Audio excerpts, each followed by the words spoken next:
What is up, duelists, and welcome to another Yu-Gi-Oh video. And in today's video, I want to take a little bit of a solution-oriented approach to the current format. I don't want to complain about the games that are not being played in the current format. Instead, I want to talk about the games that you can influence and the games that you can win, and talk a little bit about the situation that we're in at the moment, because it is a special one, because the format is probably not going to change for a decent while now, because we do have the branded structure deck coming out, and I will try branded post-structure decks soon. But honestly, in terms of large changes to the format, there isn't going to be a whole lot that's happening. So it's a situation that's not very common, and so I want to talk about the approaches that you can take in a format that I don't want to call it solved. I don't think the current TCG format is solved, but it's definitely a developed meta. And in developed metas, things work a little bit differently than they do in formats that change all the time. Because metas always develop, and you know, the things that work good for one tournament might not necessarily be the best moving into the next tournament, and so on and so forth. And so of course, we've seen developments in the current meta. I want to talk about it. I want to talk about how that influences your tech choices, your non-engine choices, your deck choice altogether, and all that kind of stuff. So let's get right in. And in order to talk about all of this and make it a little bit more clear what I mean by all this, I want to talk a little bit how we got here. You know, where did this format start? What kind of decks did we expect to be good? What did people play because those were the decks that they expected, and what actually ended up happening? So of course, the first big tournament of this format that I also attended was YCS Lille, where we went into the format expecting basically a three-way format between Pure Mitsurugi, Pure Yami, and Draco Tail. And in large parts, this is what we got at YCS Lille, with those three decks taking up the majority of the top cut. We already saw the first basically signs of Mitsurugi Yami here in top 8, because I do believe it was also the deck that Triff won YCS Peru with, I think at the same weekend or maybe the week before. I'm not entirely sure actually. But in the beginning of the format, we were all, or a lot of people were under the impression that it was going to be a little bit lower powered format, and this is also why ultimately a pretty good meta call was made at this tournament with the Odeon Primate deck, which played a lot of low impact hand traps to combat these quote-unquote more fair strategies in Pure Mitsurugi and Pure Draco Tail mainly, by just like interacting with some of their starters and then basically making them unable to get anything onto the board. This was kind of like the baseline for the format that was created, and based on that, we had YCS Anaheim happen just 1 or 2 weeks later. And what we saw at YCS Anaheim was quite a different picture, because one thing that tends to happen in these types of situations is when people play a lot of quote-unquote more fair decks. One thing that, you know, preys on those fair decks is decks with a very high ceiling, and decks that are able to push through those low impact hand traps, you know. And so at YCS Anaheim, we saw decks like Mitsurugi Yami really pop off, and Chris Strong K9 ended up taking the event, which is a deck that is notoriously very strong against low impact hand traps like Effect Veiler or Ghost Bell and stuff like that. Especially Ghost Bell is a card that we're going to talk about today, because that was a phenomenal card against the basically the three decks that I just mentioned, but is going to be performing a lot worse into those higher ceiling, high power decks like Chris Strong K9 and Mitsurugi Yami. YCS Sao Paulo happened, and at YCS Sao Paulo, we kind of saw a little bit of both. We still saw Mitsurugi Yami basically taking the top spots in the event, with 8 people in top 32 in total, but matched by Draco Tail. And I also want to talk about Draco Tail today, because Draco Tail is one of the decks that can react pretty well to meta shifts, because it has a lot of room for non-engine, and therefore was able to adapt to these changes. But essentially, where we're at the moment is we still have those 3 low, I'm just going to refer to them as lower power or fair decks, I guess, in the format: the Pure Draco Tail, Pure Mitsu, and Pure Yami, just so you know what I'm referring to. But like, you know, people are going to say, oh, those decks are not fair still, or whatever. But compared to like Mitsurugi Yami or K9 Christian or whatever, the really high power end boards like Draco Tail, Mitsurugi, and Pure Yami are basically like the baseline for, let's call it mid-range or whatever you want to call it. You know, at least you know what I'm talking about, right? So those 3 are still part of the format. You know, we still have Pure Yami seeing results. I'm just using example lists from the current format tournaments. We have Pure Yami seeing results. We have Pure Mitsurugi seeing results. and we have Branded Draco Tail seeing results, this being the list that actually ended up winning YCS Sao Paulo altogether. So yes, all three of these decks can still perform. However, there is something you need to realize when you pick one of these decks, and that is the fact that, you know, these higher ceiling type of decks are built to beat exactly these, you know, and all three of these decks individually have their own sets of weaknesses. You know, they all three are pretty bad into Dimensional Barrier, which is one of the main driving forces. Like, all of these lists have one card in common, or I mean, they have multiple cards in common, but Dimensional Barrier is, I believe, in every single side deck here. In some decks more copies than others, but in general, Dimensional Barrier is everywhere in these example lists that I've used for today. Dimensional Barrier, as toxic of a card as it might be, is a card that you should take into consideration when you pick a deck for a tournament. And that is basically the first thing I want to talk about, is reevaluating your deck choice altogether, you know, because of course you can do the one thing, which is complain about D-Barrier as a card, which I think is, you know, a fair thing to do, which is why I also did it in my video. But at the same time, you know, I'm not gonna quit the game because D-Barrier exists, and you do have to look for possible solutions. And one possible solution that people, of course, have brought up is play a deck that doesn't lose to D-Barrier. Of course, it kind of sucks if you really like Yummy, Pure Mitsu, or Pure Draco Tail, but those decks are pretty one-dimensional in terms of their extra deck, and so if you get hit with a D-Barrier, you're gonna be in a rough spot. So one potential solution is picking a different deck. Now, the thing is, those other decks are also gonna have weaknesses, but in general, that is a possible solution, is if you keep running into this D-Barrier problem, you might have to pick a different deck. It's not a nice thing having to just basically give up a deck that you really like, because I think all three of these decks are pretty cool, but it is a possible solution that needs to be mentioned. Some of these decks are weaker into D-Barrier than others. I think the weakest one is by far Pure Mitsurugi, and I think the two reasons why I currently would not advise, or I think Pure Mitsurugi is a completely fine deck to play at the moment, and it is performing. I personally wouldn't bring Pure Mitsurugi to a big and important tournament to me for two reasons. I think it is on the slightly inconsistent side, and I think it is by far the weakest out of these three decks into Dimensional Barrier. So for example, Branded Draco Tail, you at least have the chance to maybe set up a 5-mana to either play on your opponent's first turn, or if you get D-Barriered on your turn, you might be able to go search a 5-mana for turn 3 and maybe get through it that way. Whereas, like, I feel like in Pure Mitsurugi, if you get D-Barriered, you basically have like maybe the opportunity to make a single rank 4. But for the most part, like, D-Barrier is going to end your turn and most likely the game when you're playing Pure Mitsurugi. And Pure Yummy is like, it can't make much happen under Dimensional Barrier, but you can make a pretty solid half board under it that offers a decent amount of disruptions on the opponent's turn by summoning a Snatchy and summoning a bunch of level 1s from your hand or graveyard with the field spell. And if you have access to a Cupsy without having to go through Cupsy Yummy way, then you can even search a Surprise, which is a pretty nice disruption on the opponent's turn as well. The problem is this only works if your opponent doesn't have a board. Like, if your opponent has a board plus D-Barrier, then Yummy is not quite going to cut it. But in the case where you were able to hand trap them sufficiently and they weren't able to set up a big board, then you can be fine under D-Barrier. So out of those three decks, if you really care about Dimensional Barrier, I think Pure Yummy or Draco Tail are a better pick than Mitsurugi. But of course, the decks that need to be talked about are the new challengers that basically have appeared in large at YCS Anaheim and are a lot more common now after YCS Anaheim. K9 Christian is surprisingly, even though it was the deck that won YCS Anaheim, I feel like the less popular of the two decks that we're going to talk about now. But I just think it's important to understand why a deck like this was able to perform, because on paper, I'm not going to lie to you, on paper, this deck is pretty close to a coin flip deck. Like, it is one of the best decks at going first, but it shouldn't be that great at going second. Now, of course, you have your non-engine, your Fuvas, you have your Drolls, which are pretty good against especially Mitsurugi. You have your Ash and your Bell, which are pretty strong against Draco Tail and Mitsurugi, and then you've got some Droplet to break some boards. This deck is exactly the type of deck that really preys on these types of like low ceiling decks.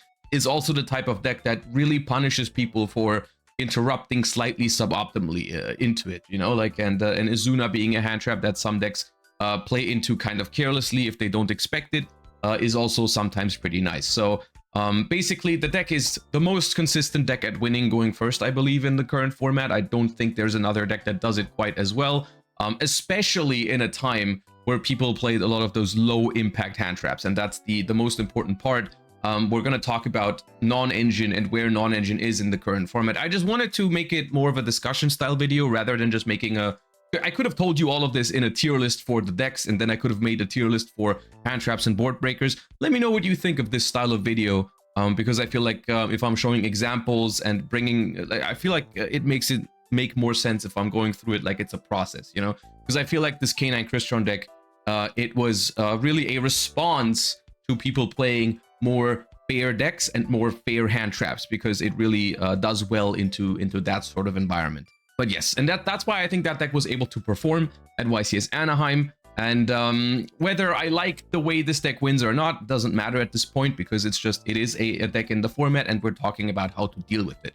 Now, essentially, what I just said is already part of the solution for this deck, because low impact hand traps are, in my opinion, not the answer to this deck. You know, cards like Ghost Bell, Imperm especially is a card that I think is already in the process of falling off quite hard.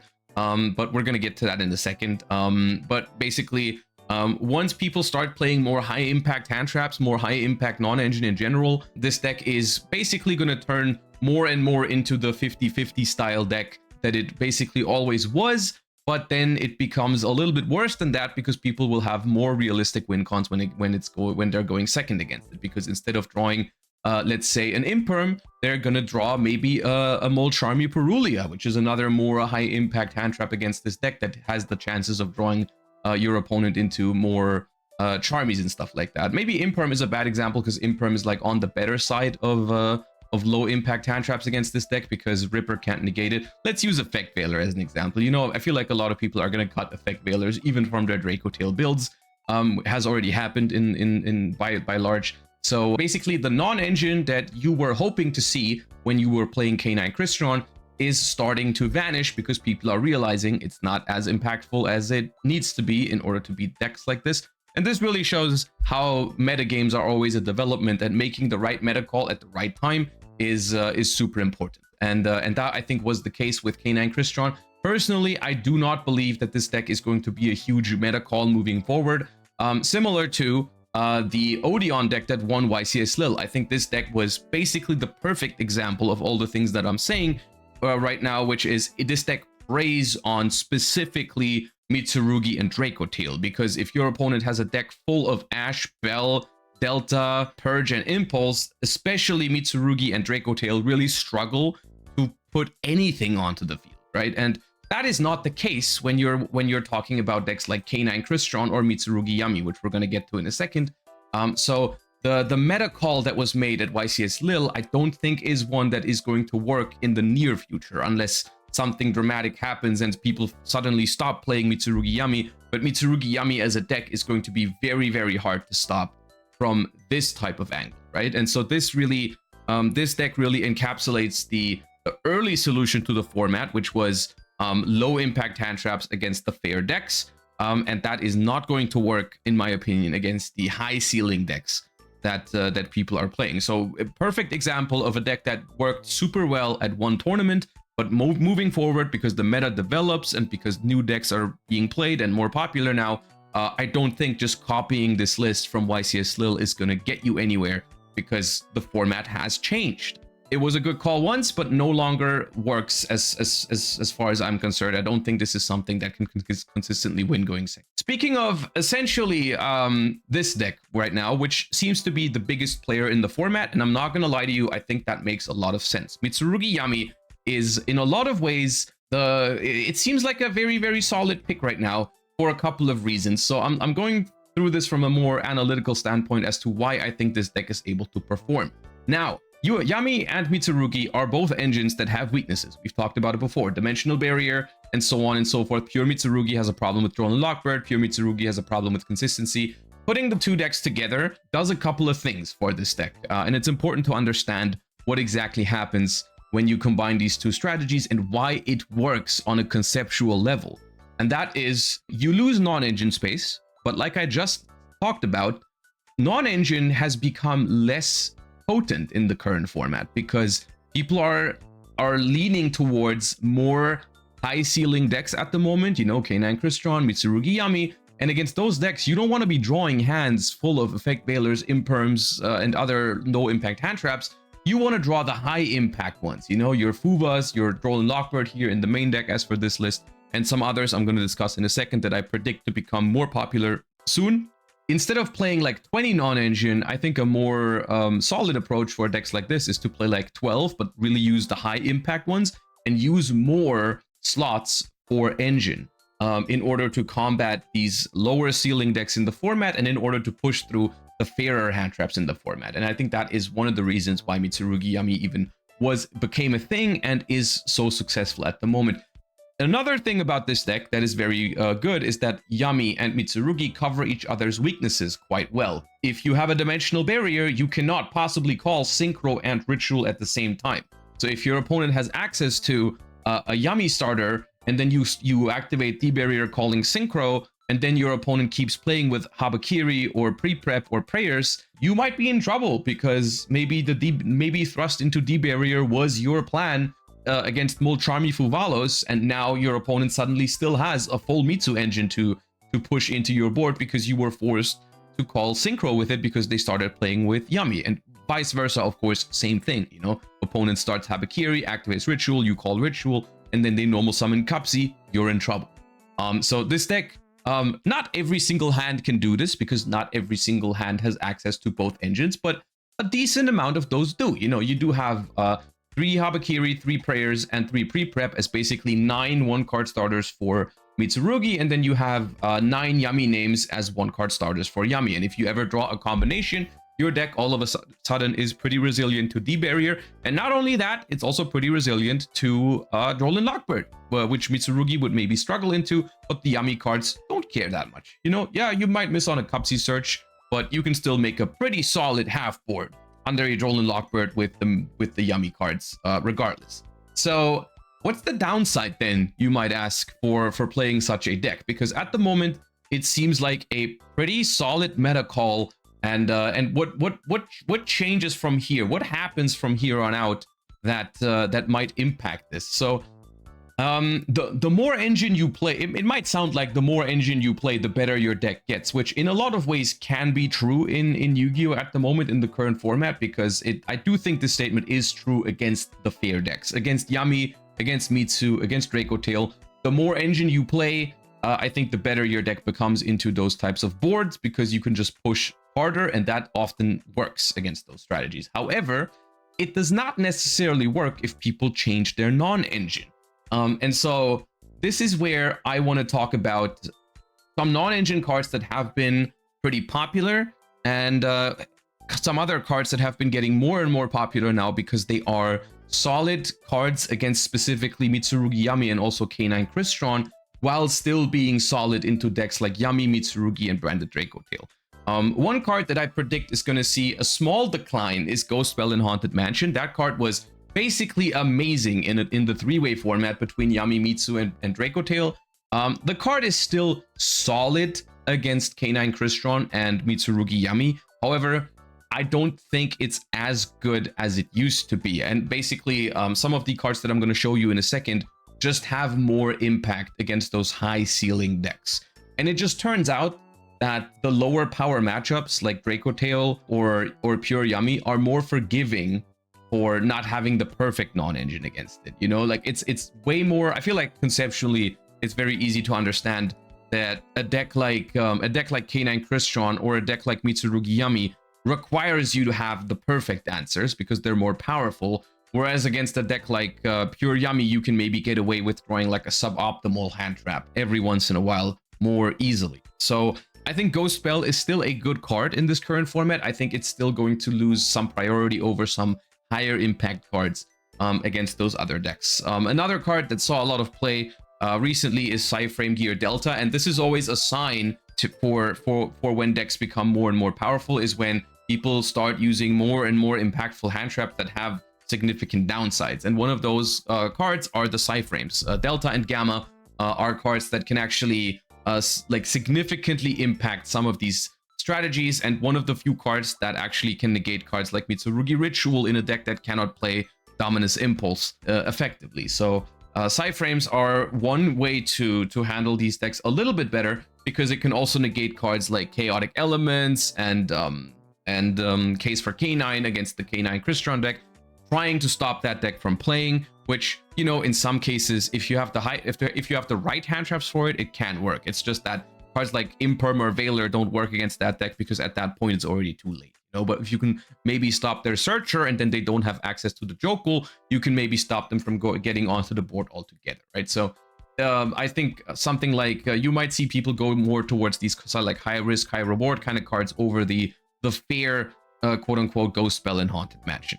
Molcharmi Fuvalos, I'm not gonna I don't have to tell you how good this card is, but this card has basically been a main deck staple in every single successful deck in the current format, and that is obviously because this card does what's necessary the best by far. This is the #1 hand trap in the current format. It's not even close, for the simple reason that it is a high impact hand trap that works against the high ceiling decks like Mitsurugi Yami and K9 Crystron. It is an effective card at punishing those decks from doing their full combos, even though technically K9 Crystron could still Mjolnir lock you. But if they do go for that, they're going to have to give you a decent amount of draws, and you're going to be able to maybe draw into more ways to stop that, hopefully, because, you know, Ripper negating hand traps is pretty effective when your opponent only has 5 cards in hand, but if your opponent draws up to like 8 or 9, then all of a sudden you might have ways to outplay the Ripper.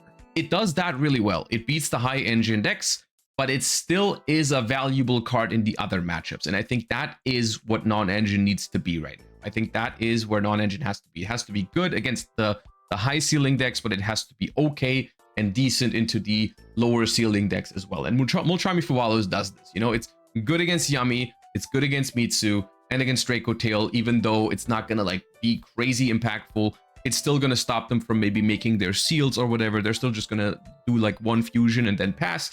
But you still get your card back, and your opponent still like maybe passes on making the seals or activating their branded fusion or something like that. So you still get value from it, and you get the card back. So the perfect card for the current format is Molcharmi Fuvalos, which begs the question, are there more cards like this? Is it possible to make games winnable going second into decks like Mitsuyami and K9 Crystron with cards that work like Fuvalos? Because, you know, if cards like Veiler and Imperm don't work, you know, we can't play more than 3 copies of Molcharmi Fuvalos. What else is there, you know?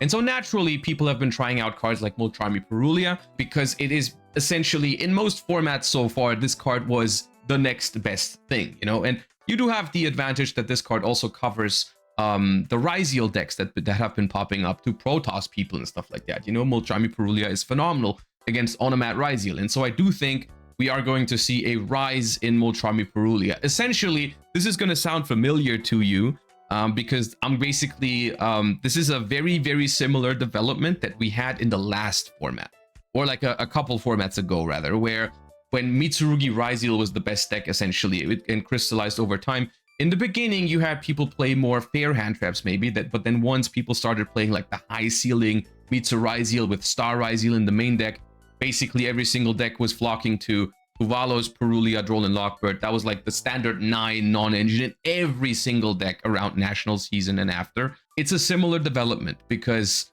in the beginning, you know, it's like, okay, fair hand traps work against fair decks, and then higher ceiling decks get developed to beat the fair hand traps, and now we are caught in this loop, and we are forced to play the more higher impact non-engine at the risk of them being worse into some of the fairer decks. You know, Molcharmi Purulia is not as impactful into Draco Tail. It's not as great into Yami. You know, Yami can play around this quite well. They are not forced to summon from hand a bunch of times.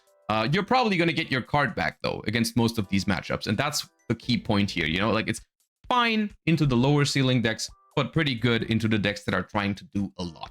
A little bit of a sleeper pick here, though, even in the main deck, in my opinion, is Molcharmi Meowth. And I feel like this, in a lot of ways, is a pretty interesting card. Shout out here to Rafael Reich, who got 2nd place at YCS Sao Paulo, main decking Molcharmi Meowth over Molcharmi Purulia, and I thought that was really interesting. Now, this card, in a lot of ways in recent formats, has been treated as a worse version of Molcharmi Purulia in the current format. I'm not sure if that's entirely true, because this card hits a lot of matchups in a lot of very interesting ways. Whereas it is a higher risk, higher reward type of thing over Purulia. Purulia is a very safe bet.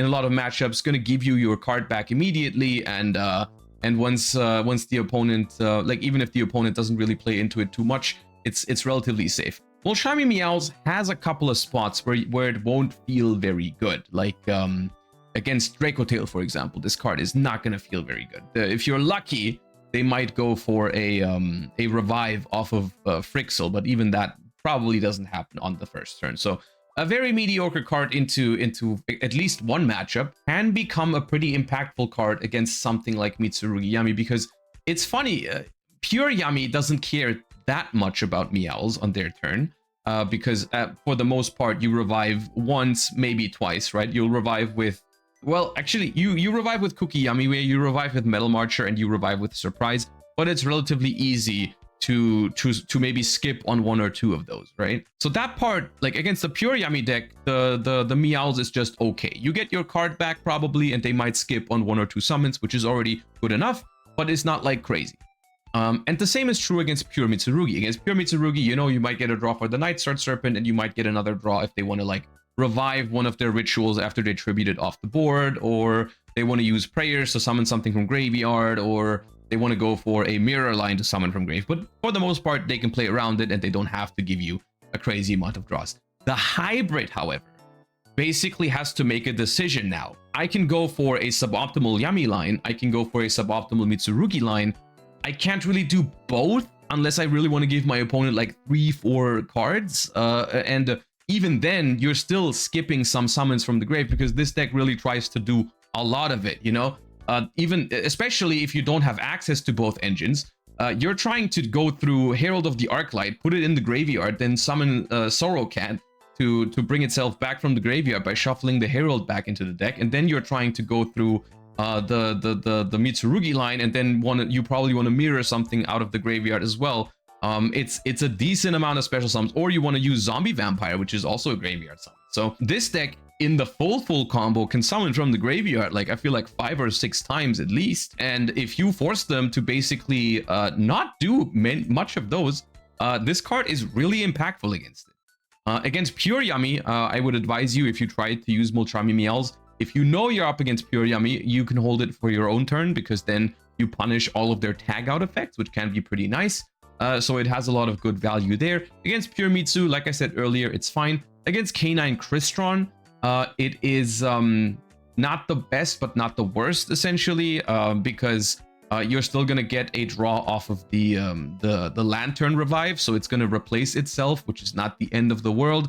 But of course, it's not really gonna punish them for going for the Mjolnir lock. You're gonna draw another card once they give you the Mjolnir, but it's kind of too late at that point. But it's a pretty good card against specifically Mitsurugi Yami, showcasing that, you know, just slapping 2 engines together does have downsides, and Raphael was able to recognize that at YCS Sao Paulo, and this is one of the better cards against Mitsurugi Yami.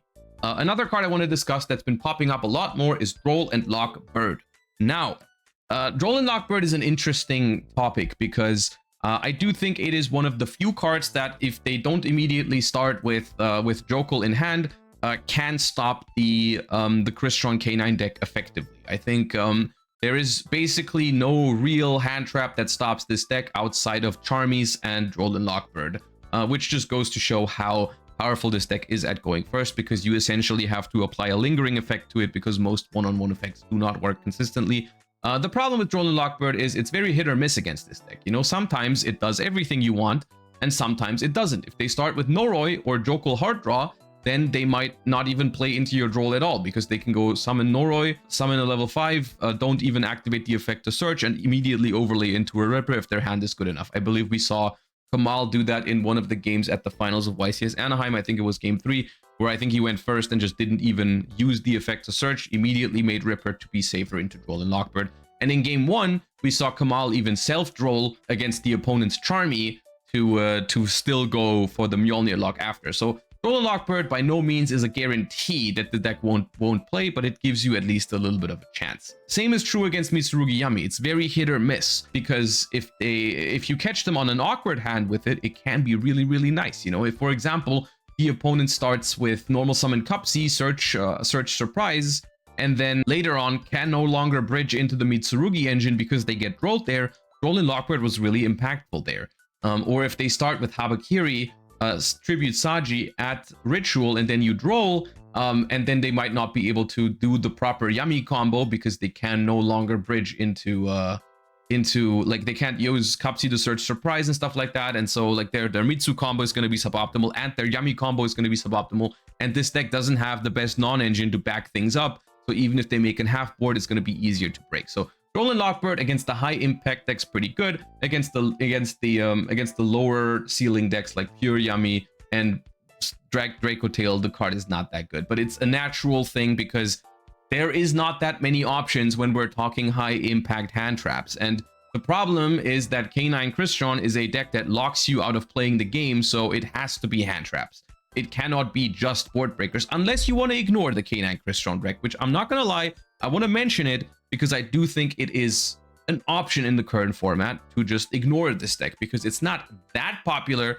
And I'm gonna be honest with you, it is a problem that is going to be very hard to solve, is beating K9 Crystron when you're going second. You know, like I think I would go as far as to play some Charmies or maybe Droll in my deck, but I don't think there is much more past that that I would be willing to do to try and beat this deck going second, because I feel like at that point you're fighting a losing battle. That is something that, you know, like it's very unrealistic to beat a deck that is this good at going first, consistently going second, without those cards I just mentioned. Dark Ruler No More is a card that in the beginning didn't see a whole lot of play because it wasn't considered very good against Draco Tail. It wasn't considered very good against Mitsurugi because, of course, Mitsurugi has a lot of strong back row still, and pure Mitsurugi usually has a lot of non-engine to back things up. So if you negate their board, you know, you still are met with their back row and you're still met with their hand traps, which usually wasn't good enough. However, against Yami, it was always considered a good card. And against Mitsurugi Yami especially, the card is amazing because, like I said, this deck does not play as much non-engine to back up their boards. This build has exactly 9 hand traps that work behind a board because the Charmies do not work. And some of the more recent lists that I've seen, for example, Raphael Reich's list played Fuvalos, Meowls, and Dark Ruler in the main deck, so it had very little non-engine to back up their board after being Dark Rulered itself. Another ruling quirk against Mitsurugi that, even though the deck's been around for a while, I don't know if everyone is aware of this, Mitsurugi Prayer's effect to special summon a Mitsurugi from hand or grave cannot be used under Dark Ruler because you cannot take damage. Taking damage is necessary for you to be able to special summon, so you cannot use that effect of Mitsurugi Prayers under Dark Ruler. The thing that they can do is if they have a Murakumo on the board, they can tribute it for prayers and then bring it back with its own effect, but they cannot bring it back with prayers if, for example, they made a zombie vampire beforehand and it's now in the graveyard. You cannot bring it back with prayers. So Dark Ruler No More, depending on how they combo and how they set up their board, is going to handle a lot of the Yummies disruptions and a lot of the Mitsu disruptions, and they might be left with just Surprise to reborn something and maybe a prayers to tribute a Murakumo, but that is something that a lot of decks are going to be able to handle. So basically the only downside for Dark Ruler is it's not as impactful against some of the fairer decks in the format, and it's basically not that good against K9 Crystron unless they won't be able, unless they for some reason are not able to Mjolnir lock you, then Dark Ruler becomes pretty good. So essentially, I think you need to reevaluate your non-engine choices for the current format. I think it is time to play more high impact stuff, more Charmies, Roland Lockbird, Dark Ruler No More, sort of like, I mean, Silver Bullets, kind of like one card to solve all your problems. It's not always going to work because those decks are powerful for a reason, but I think it is a better bet than just slapping 15, 18 low impact hand traps into your deck and trying to win that way. The next thing I want to quickly talk about is maybe reevaluating your deck choices, because, you know, if D-Barrier is a card and Dimensional Fissure is a card and so on and so forth, you know, what are the type of decks in the current format that you can play? And this is a category that's especially important to me because this is something that has helped me personally in the past in these types of situations. If there was a format where there was a bunch of different decks that were viable, but I didn't really vibe enough with one of those decks for whatever reason, you know, maybe I liked some decks but they had a couple of problems, or then there was a couple of decks that I just didn't like. Like, for example, in the current format, I really like Yami, Mitsu, and Draco Tail, but I recognize that all 3 of these decks have problems. And at the same time, decks like K9 Crystron I simply don't like. And even Mitsurugi Yami is a deck that I think, like, Playstyle wise, I think I could vibe with it, but at the same time, I'm seeing people starting to put more and more good non-engine cards against the deck into their decks, so I'm not sure how good of a call it's going to be moving forward, but that's definitely one of the better choices. But like in the past, you know, sometimes in those formats, I didn't force myself to play the meta decks that everyone was considering the best decks. Instead, I looked for other things that I just enjoyed and I thought were pretty good into some of the cards that people played. That's, for example, what happened when I played Bestial Runic at YCS Bologna back in the day. I didn't like any of the meta decks, and I thought, you know, it has a pretty good matchup into stuff like Unchained, which was pretty popular. Had a problem matchup in Rescue Ace, but other than that, it was pretty solid into the rest of the format. So I ran with it, and I did well with it, and that was a cool experience. And at that tournament, basically, I told myself, you know, in the future, I'm going to be more open to playing these sort of like rogue strategies or tier 2 strategies in a format where I simply don't want to play one of the top 3 or top 4 decks. And so a couple of things that I want to bring up of decks that I think could be good meta calls at the moment, if you like them. The first thing is Sky Striker. Now, Sky Striker is a deck that is going to have a pretty solid matchup into Yami, Mitsurugi, Draco Tail, and Mitsurugi Yami, in my opinion, because you can break those boards very efficiently. It's going to have a terrible matchup going second into K9 Crystron because you simply do not have the proper amount of hand. Should you play going first or going second Sky Striker? I think both are an option. I'm a little worried about the timer with going second Sky Striker because you're going to force yourself into grind games very, very, very often. But that's honestly the case even when you're going first. So maybe blind second Sky Striker is even the better option here. But this is definitely a deck that is on my radar for the regionals I'm attending in November and maybe even YCS Bologna. I'm going to try this. I'm not sure if it's going to be good enough. I'm not sure if maybe blind second is too exploitable and K9 Crystron is too difficult or whatever, or maybe the boards when you go first are a little bit too breakable. All of that is possible. But what I like about this deck is it's got fun grind games. It's pretty good into D-Barrier. I mean, basically ignores D-Barrier. Doesn't care much about Dimensional Fissure. Droll and Lockbird is a problem. I'm going to admit it. Droll and Lockbird's a problem. If people start playing Droll everywhere, then you're going to struggle into it with this deck sometimes, for sure. But maybe I'm willing to take that in exchange for, you know, D-Barrier and all that kind of stuff. Even though if Droll becomes a main deck card, then, you know, you're going to have to deal with Droll every game, whereas you're not going to have to deal with D-Barrier every game, only post-side when you're going second. So I just want to throw it out there. I've been messing around with Sky Striker a little bit. I've been liking it. It's been enjoyable for me, and I do think it is good enough to perform. Another deck I want to mention is Orchist. Now, this is a Mitsurugi Orchist variation, which does not necessarily have to be the best one.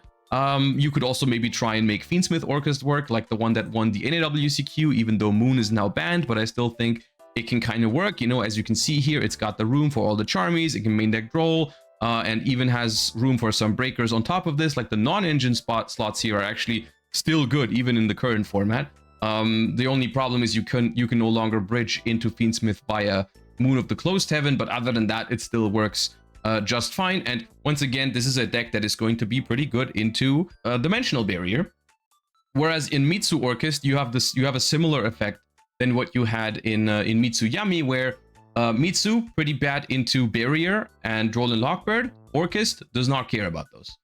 Orchist pretty bad into Dimensional Fissure. Mitsu can play just fine. So these two cover each other's weaknesses quite well, and you even get to play Dominus Impulse, which is nice. So this is another deck I have on my list of decks that I want to try.